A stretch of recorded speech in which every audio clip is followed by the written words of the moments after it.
If you have a grazing muzzle that you are planning to attach to a regular halter, then this video is for you. I'm gonna go over the basics, and then I'm going to get into some additional tips and tricks to help prevent rubbing or discomfort, or also address some of the issues that you might run into. Many of our customers do just fine just strapping this right onto their horse's regular halter, but there's always some nuance. And as we know, every horse is a little different, and some are a little bit more talented than others at getting themselves into trouble.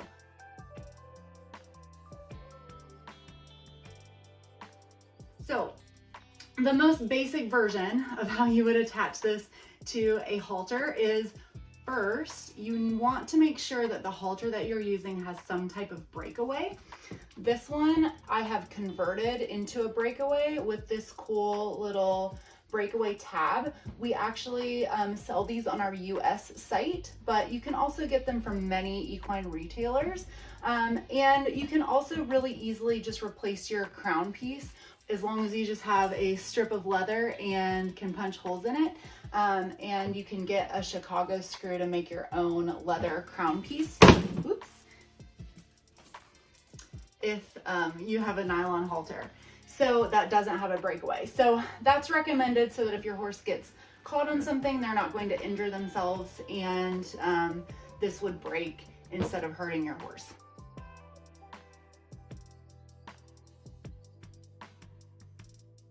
So once you've established that you have a decently fitting halter that has some type of breakaway, and this one's a little bit loose on this guy here, but that's okay. We're gonna make it work for him. Then your next step is you want to attach all of your straps. Make sure that you are using the back keepers, which are these little keepers here. I like to insert my straps through the holes this way, send them up through the back keepers, and get them ready to go like this before I even start attaching it. Then you want to make sure that the GreenGuard label is in the very front. And typically this is much easier to do when it is not attached to your horse. I like to do it from like a halter hook, but since this guy's not going anywhere, I'm going to let him demonstrate. So for most horses and ponies, the side straps are going to be adjusted somewhere in the middle. I would say usually 4 to 6 holes from the end, but it really depends on how high up your halter noseband is. And you want the right and left adjustments to be even, whatever they are. But I usually go ahead and put them on the 5th or 6th hole just to kind of get me started. And then I go from there. Typically the front strap is going to be much longer than the others to get the correct angle. So I'm going to go ahead and do that one. Here we're on, let's see, I'm on the 4th hole here. And then usually the back one is pretty snug to, again, just to get that correct angle. And it's actually going pretty much as high as I can get it. And if you're really having to snug this down a lot, you can actually flip the way that you've done this buckle so the buckle part sits against the muzzle and isn't likely to come up through here and touch the horse. And there is a video tutorial on that, but I'm gonna do that for now. So the way that this fits him right now, the angle is correct, but you can see we have about 4 inches between his lips and the bottom of the grazing muzzle. I actually want closer to 1 inch. And so to fix that, I can either shorten all my straps, but actually if this was an actual horse, what I would probably do is just tighten the crown piece. So to simulate that, I'm just gonna move everything back on him a little bit. So now we have a good angle, a good adjustment, and tightening up that crown piece would make this adjustment a little tighter so that he couldn't remove it. So this is our good adjustment, and this is the basics. You wanna tuck in all of your tails. If you have any super long ones, you might wanna trim those or tape them down at the very least. And this is the basic adjustment.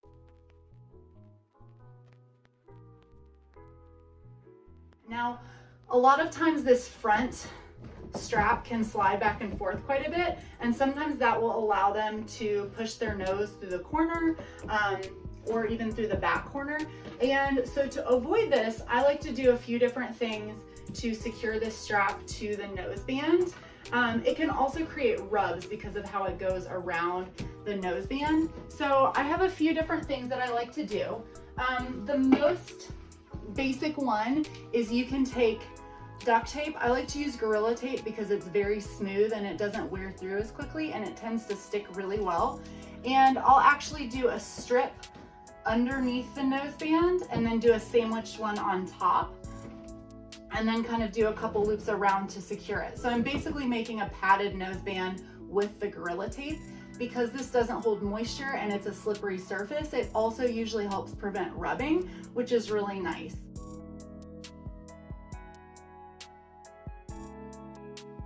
Now, if you want to go a step higher, then I really like these memory foam halter pads. They usually come in a set of 2. This one has elastic and this one has like a hook and loop Velcro. This one is pretty used, so it's been on my horse for probably 2 years now. I just took it off so that I could show you guys here. But the really nice thing about this is it will, and some of the Velcro on this one is a little messed up, it will Velcro around and it pads the noseband, but it also provides a secure spot for this centerpiece. So if your Velcro isn't broken like mine, it can't really slide back and forth very much. So that's a really great option if you are concerned about anchoring this center part right there. A really great option. Now, sometimes when you introduce material and extra padding, it can actually create more bulk to this sensitive area of your horse's face. And so a lot of my horses didn't do well with just this. It actually caused more rubbing about the same amount of rubbing than it did without it, just because as material gets wet or gets dirty, unless you're cleaning it and keeping it dry every day, it's gonna cause friction just because it's on them for so long.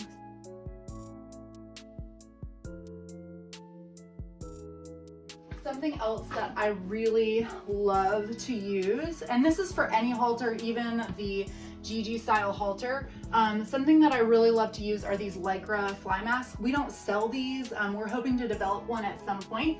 So always check back because we're constantly innovating and coming up with new and better solutions.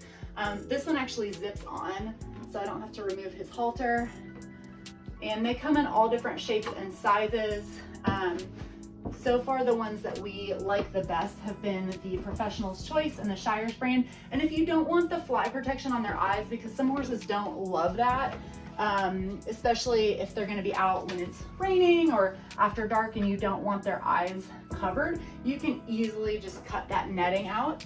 And same if they come with ears. I do that with some of my horses because I have one that doesn't have great vision, but I want the protection of the mask without obstructing his vision.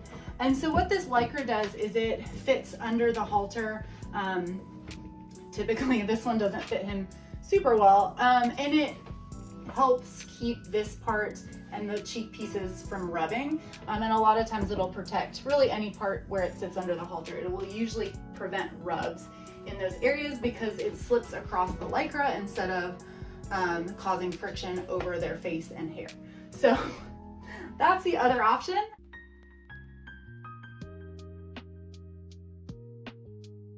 If you also want some type of anchor for the center face strap like the GG halters have, you can actually purchase a separate center face strap, and it comes with these 2 slider buckles, and you can easily just loop this around the halter right next to this first buckle, and then you run it back and loop it around your crown piece. You would want to anchor this to your crown piece so it's not sliding back and forth. You can do that with the tape like I mentioned earlier, or if you end up grabbing this set, it has little slots in it, and so that will anchor right in the center of these little slots, which are elastic, and you just slide your crown piece through. So that's another option. But if you're going to go with this option, we also have this really cool fleece halter converter set. And this comes with the center face strap. It comes with the ring in the front. So how this goes on is this part just undoes like that with a hook and loop. And you would put this around your noseband. You would attach your front buckle to this ring. And then this gives them their center face strap. And then this slides, you just send your crown piece right through there. And then when you tighten this down, everything usually stays in place. If you're having issues with it sliding back and forth, you can easily run a loop of electric tape around either side on either piece. And so this is a really great option if you want to use a halter that you already have, but you feel like you want a little bit more support in the way of a center face strap or that center ring. This can be a really great option.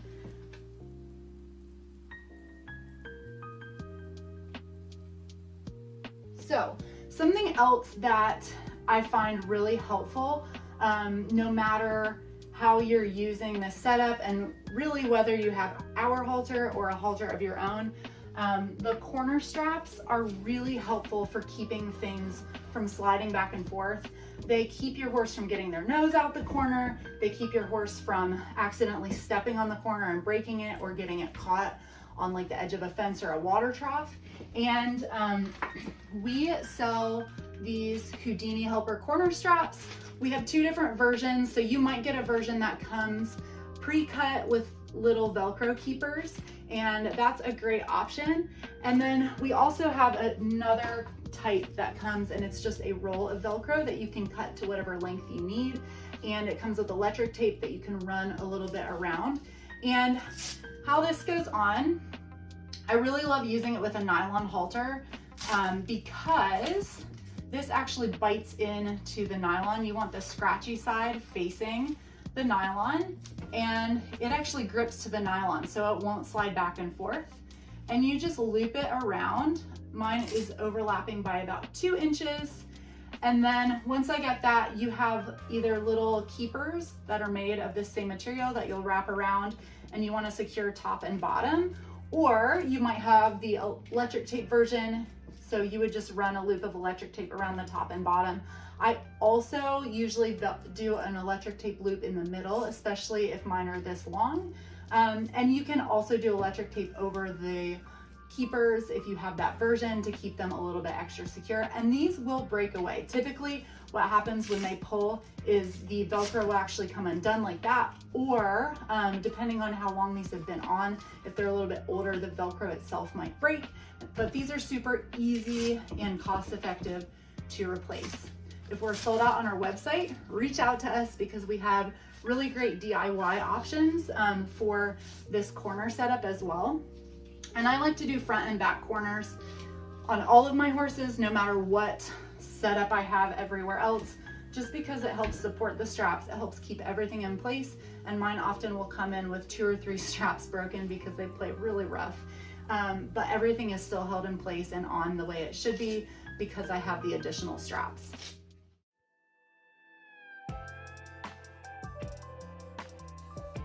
All right, so if you have set your horse up in their halter and their muzzle and you're running into issues, and especially if it's something I did not address here, please reach out to us because we are always innovating. Anytime we see an issue come up more than once or twice, we will usually try to find a solution, and we'll either create a product or find an easy to find, easy to do DIY product or solution so that we can help prevent whatever issue that you're running into. A lot of people, when their horse is trying to get out the corners or getting their halter off, they will resort to making everything really tight.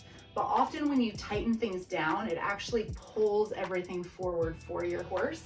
And the reason that we love the Gigi style halters is their cheek pieces are much longer, so they fit back much further, so you can get that crown piece throat latch really tight around the small part of their neck, so it's harder for them to pull forward. But a really great option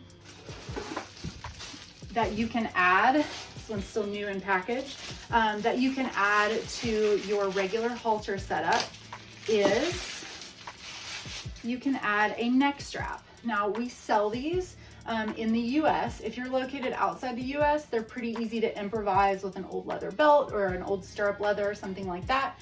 And this would basically go back behind their neck around the smallest part of their neck.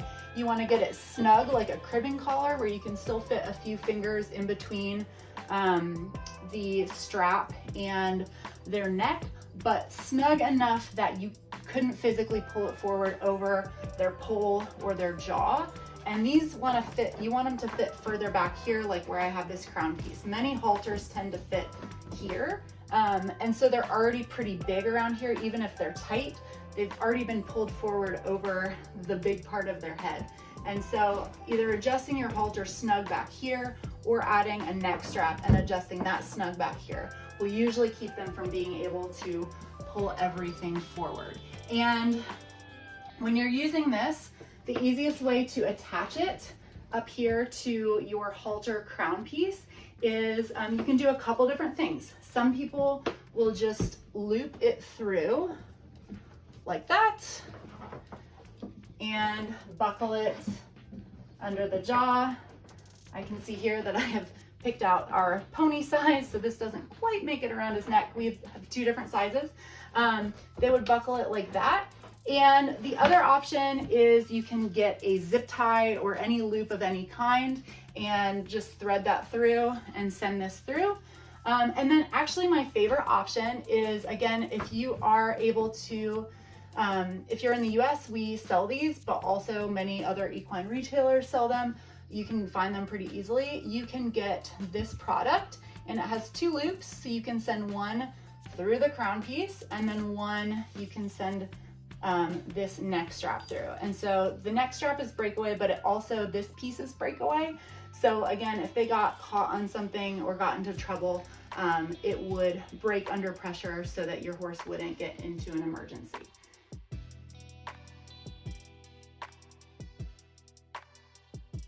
So these are my favorite tips for using a regular halter with your GreenGuard muzzle. If you have a question or an issue or you're still having trouble, reach out to us. Again, we're always innovating, always trying to come up with better and better solutions, innovating new products, because our product work is great on the majority of horses without a lot of adaptation, but every horse is a little special and everyone needs something a little different to make it work. So we are here to help, and I hope that this was helpful, and happy grazing.